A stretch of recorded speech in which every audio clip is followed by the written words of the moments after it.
یہ سارا کچھ دنیا تو اب دیکھ رہی ہے. ایران کی ٹاپ لیڈرشپ کو انہوں نے مار دی ہے اور وہ کہتے ہیں رجیم چینج کی نیت سے گئے تھے جس طرح یہاں پر بھی ہوا, لیکن یہاں پر تو پھر ایٹ لیسٹ بات چیت ہے. اب ایران کی آپ ٹاپ لیڈرشپ مارنے کے بعد بات چیت تو اس طرح سے نہیں ممکن. تو یہاں پہ کیا دیکھ رہے ہیں, یہ جنگ کتنی لمبی ہو سکتی ہے؟ ایرانیوں نے کچھ ہمارے دوست تو کہہ رہے ہیں کہ ایرانی مار کھا رہے ہیں اور پاگل ہیں, مار کھائی جا رہے ہیں. بھائی طاقتور ہے, اس کے ساتھ مل جائیں, بات ختم کریں.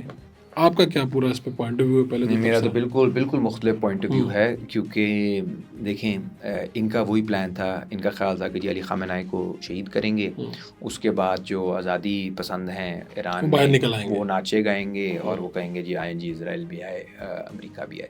یہ بیانیہ انہوں نے بہت عرصے سے بنایا ہوا ہے, 30-40 سال سے بنا رہے ہیں.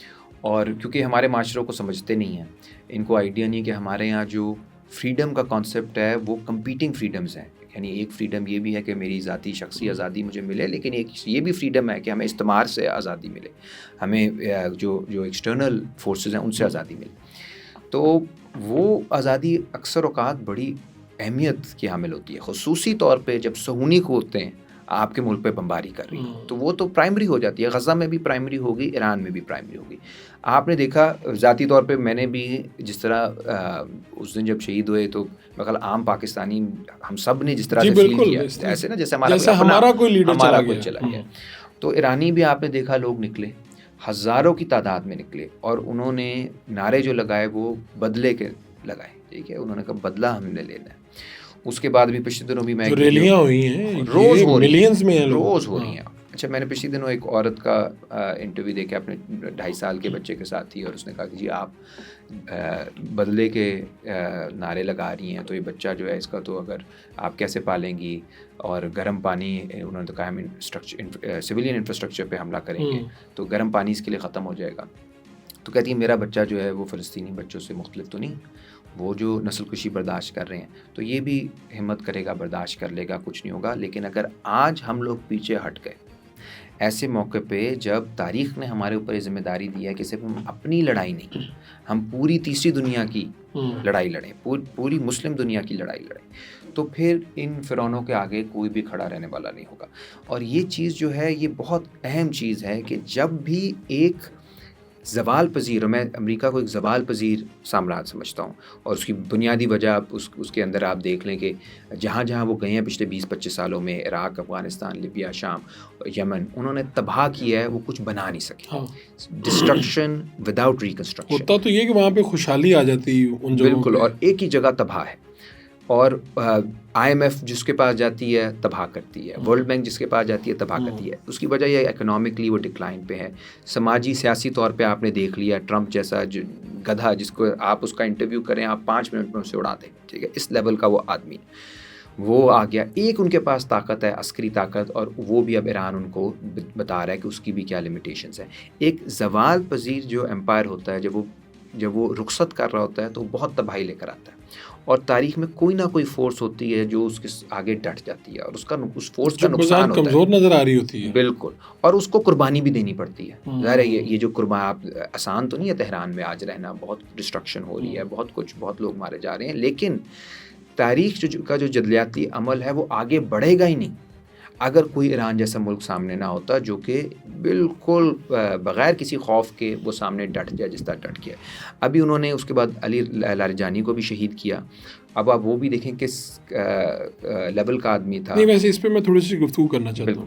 علی لاریجانی, مجھے تو جو ان کی شخصیت اور چیزیں سمجھ آئی ہیں, مجھے تو یہ لگتا ہے کہ بہت بڑی غلطی کی ہے امریکہ اور اسرائیل نے. یعنی اگر کوئی شخص جس کا مذہبی حلقوں میں, جس کا سفارتکاری میں اور ہر جگہ پہ برابر کا اثر و رسوخ تھا, اور وہ ریجڈ نہیں تھا اگر ہم دوسرے ایز کمپیئر, آف کورس, تو مجھے لگتا ہے کہ یہ تو انہوں نے اپنے پاؤں پر کلہاڑی ماری, ایک ایسے بندے کو ختم کر دیا جہاں سے گفتگو ہو سکتی تھی کہیں. بالکل, اور علی لاریجانی جو ہیں وہ پروفیسر تھے, ہاں, PhD تھے.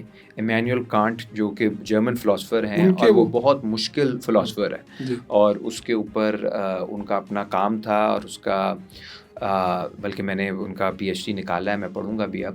اور اسلامک تھاٹ اور ویسٹرن تھاٹ کو ریکنسائل کرتے تھے. جو آپ بات کر رہے ہیں نا, ان کا سارا جو پروجیکٹ تھا انٹلیکچوئل یہ تھا کہ جو اسلام ہے وہ ایلین نہیں ہے جدید دور میں. اسلام جو ہے وہ آپ کو ایک بنیاد دے سکتا ہے, بیسس دے سکتا ہے ویسٹرن آئیڈیاز کو آگے لے جانے میں, اور اینڈ وائس ورسا. تو وہ نیگوشیٹر بھی, چیف نیگوشیٹر تھے, نیوکلیئر ایشو پہ بھی چیف نیگوشیٹر تھے. وہ ایک ایسا بندہ تھا جو کہ لیڈ کر سکتا تھا ایران کو ایک ٹرانزیشن کے اندر. اس کو شہید کر کے اسرائیل اور امریکہ نے جو پیغام دیا ہے وہ ویسے تو ہمیں تجزیے میں پہلے ہی معلوم تھا. امریکہ does not want stable regimes. ان کو کوئی پرو امریکہ حکومتیں بھی نہیں اب چاہیے. ان کو مسلم دنیا میں اسٹیٹ کلیپس چاہیے, ان کو ریاست کی تباہی چاہیے. لیبیا میں بہت لوگ تھے جن سے بات کی جا سکتی تھی, لیکن آپ لیبیا کی حالت دیکھیں کہ لیبیا میں جنگ انہوں نے کی, قذافی کو شہید کیا, اس کے بعد انہوں نے تباہی کی, اس کے بعد انہوں نے وہ بس بھول گئے.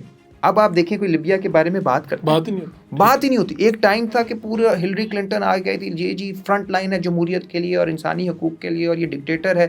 میں حیران, جب امریکہ میں جب بھی ہوتا ہوں, لیبیا میرے ذہن میں ہمیشہ آتا ہے, کیونکہ لیبیا افریقہ کے اندر سب سے ڈیولپڈ ملک تھا. وہ یعنی ایک ٹاپ کلاس ملک تھا جس پہ پاکستان سے لوگ جا کے نوکریاں کیا کرتے تھے.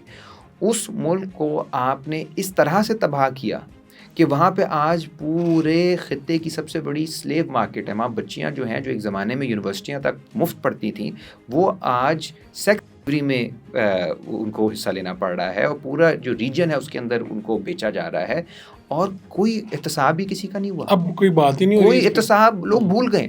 یہی ایران کے ساتھ ان کا ہے کہ جو بھی شخص لیڈ کر سکتا ہے وہ اس کو ایز اے اپرچونٹی نہیں دیکھ رہے کہ ہم اس سے بات کر سکتے ہیں, یہ کل کو ایک بہتر. ان کو ایران کی کمپلیٹ ڈسٹرکشن چاہیے. وہ کہہ رہے ہیں کہ آپ سر کاٹ دو, نیچے جو بھی ہوگا دھڑ وغیرہ دیکھ لیں گے. پھر دیکھیں نا, کیپیسٹی ایک دفعہ ختم ہو جائے نا, پھر کوئی بھی طالبان ٹائپ بھی حکومت آ جائے, بڑی اینٹی امریکن ہو, جب آپ نے سارے سوچ ختم کر دی, آپ نے انڈسٹری ختم کر دی, آپ نے ٹیکنالوجی ختم کر دی, آپ نے سائنٹسٹ مار دیے, آپ نے ہر چیز مار دی, اینٹی امریکنزم پھر کیا کہتی؟ کچھ بھی نہیں کہتی. ٹھیک, یہی انہیں خطرہ تھا ایک زمانے میں دیگر مصر وغیرہ سے. یہی ان کو اس لیے میں بتاؤں کہ ان کے لیے پرابلم ٹرکی بھی بنے گا. ٹھیک ہے, حالانکہ اب وہ پرو یو ایس گورنمنٹ ہے, لیکن کیونکہ وہ ایک فنکشنل اسٹیٹ ہے اور ان کی ملٹری اسٹرانگ ہے, وہ ان کے لیے خطرہ ہے. اور ابھی سے انہوں نے انڈیکیشن دینا شروع کر دی ہے.